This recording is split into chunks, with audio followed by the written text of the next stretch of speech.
Good morning, good morning, good morning, good morning, good morning. I want to thank you all again for tuning in to the podcast, tuning in on the airways, or if you're viewing it on YouTube. It does not matter as long as you're receiving the content and the content is good.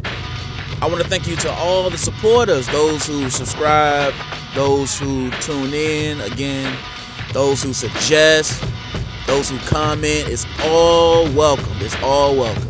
It's just only a platform for us to learn and grow as a human race. And so I'm not going to take up too much more of your time. This is something that's just been weighing on me for about the past week and a half. Things that I've noticed on the allowed media outlets. But if you haven't already subscribed, go ahead and hit that subscribe button. Don't forget to hit the bell icon so you can be notified when I drop new uploads. So I'm watching I think it's like CNN, and I'm watching CNN, and they're covering the wildfires in California. And I then turned to PBS because I'm super dorky and geeky and I love the History Channel. And I'm looking at it has to be a coincidence that this program was being aired, and what they were airing was the wildfires in California. And I'm like, okay, so are they trying to tell us something or what? So I'm looking at it, and since 2000, and I'm pretty sure since before then, there have been over thousands of wildfires in California. And in that dry, humid and wind, it's just in that region, there has been thousands of fires. Let's just get to the point to it. And I've noticed how many, on average, it was like 7,000 fires over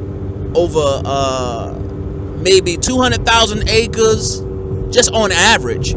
Some years maybe higher, some years maybe lower. And I'm looking at this and I'm like, are you kidding me? So they blowing this thing. I'm not saying this is not an important fire. I'm just looking at it like, hey, so this is nothing new. So this has been going on since 2000, these wildfires, right? Okay, so I do a little bit of digging. The United States taxpayer pays not roughly, approximately $3 to $4 billion in fire relief funds to go to California. I'm like, okay, why are we paying $3 to $4 billion in fire relief funds? So I'm still watching the PBS documentary about the wildfires in California, and a few of the experts say the reason why there's so much money being poured into these wildfires is because people keep moving in the wildfire zones. Okay. Now, I've heard of flood insurance. People in Katrina, with the Hurricane Katrina in New Orleans, I'm pretty sure they wish they had the flood insurance that was caused by wind, right? Not caused by rain. And I'm pretty sure those who had to endure Hurricane Sandy, and all those major hurricanes, Isabel, and all these other stuff that affected the East Coast. My thoughts about this, I know they have insurances on that side for fire, for brush fires, whether it's started by someone or it's a wildfire, it just happens to just get so hot that it just combusts. Now, I want you to imagine, because I was watching it and I'm watching it unfold. People were driving to escape, and everywhere you look, there was fire. People were dying, and there has been, I think it's like a total of 10 people who've died in their cars. The fire is so hot, it's melting their car rims. Not the steel, but the aluminum tires. It's melting it. That's how hot it is. And I'm saying to myself, people don't have to go through that. They do know that, right? If they just decided not to move into these areas where you're more likely to burst into flames going out to go get your morning newspaper, because they say, and when I say they, the experts say that from early spring or late spring to late fall, wildfires happen. I said, bro, that's damn near all year. What you mean wildfires happen all year long? Like, why would you? And my thing is, you have the Great Plateau, you have the Rockies, you have other areas where it's a little bit more has a little bit more moisture in the air. Why when you're buying a house, people don't think about these things? I know why, because they're not educated and they're miseducated. They believe that they can control it. You see what's going on over there? You can't control none of this. I'm talking about people got this pink foam and mist and whatever it is, fire retardant, sprayed all over their house, and it's like a dye, and you can't get that off. And I'm thinking to myself, if that was just remain whatever it was, like a regular old plateau or a plain, or just some trees or a small brush, it wouldn't have mattered. But because people decided to move their houses over there and in those fire-ridden regions, now all of a sudden it's becoming like the state has to take responsibility for a lot of this. You allowed these people to move into these areas. Okay, all right, I'm gonna put it like this: if I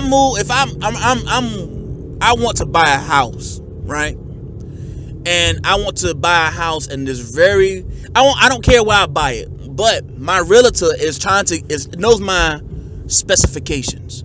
I don't want to be anywhere in a high crime area. I want to be around a park because I might have children or I have dogs. I want to be in the city. I want to be in the suburbs, blah, blah, blah, blah, blah. That realtor is going to show me exactly what I want. And this is why I think people don't have a moral conscience anymore. You would sell a person a house. It has been on record for the past, it's been 18 years. On the past 18 years, there has been almost, not on average, 7,000 fires per year. Wildfires, or whatever fires you want to call it, in that area. And you've gotten the nerve to sell a person a house in that area? Where's your moral conscience? Are people so blind and they love money so much that they'll do anything to get it? Like, come on. And then your government's supposed to protect you. Your government's supposed to protect you, right? Why the hell would they sell real estate? That real estate should not be sellable. It should belong straight to the government so they can control these wildfires. There should be no way people should be living in that area. But I understand why this is going on, because of the love of money. This is purely about money.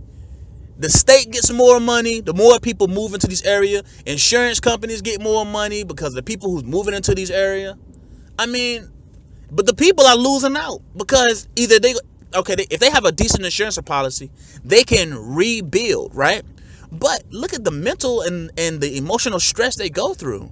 And they might even lose their life in the middle of the night. Hey, you need more than a smoke detector to live out there. I mean, come on. Like, where does the foolishness stop?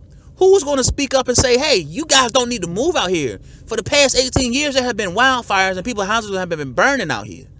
The trees, if you haven't seen it, you need to see it.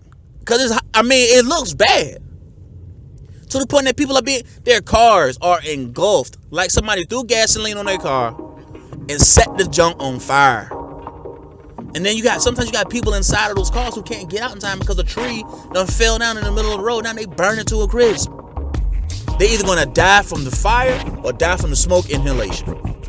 And then you have your government who would not tell these people don't move into these areas. And then you have the real estate companies and the realtors who say here and don't have a moral conscience and say, I'm not selling you a house over here. Let's hypothetically say, because I had never been to California, let's hypothetically say that the place that they have over there is called Oak Hills. And Oak Hills for the past 18 years has been catching fire. Why would you not warn somebody about moving out there? Let me know what you think in the comment section below. If you enjoyed the content, give it a thumbs up. Don't forget to hit the subscribe button and hit that bell icon so you can be notified when I drop new uploads. Don't forget to share, suggest, and I'll catch you all in the next one.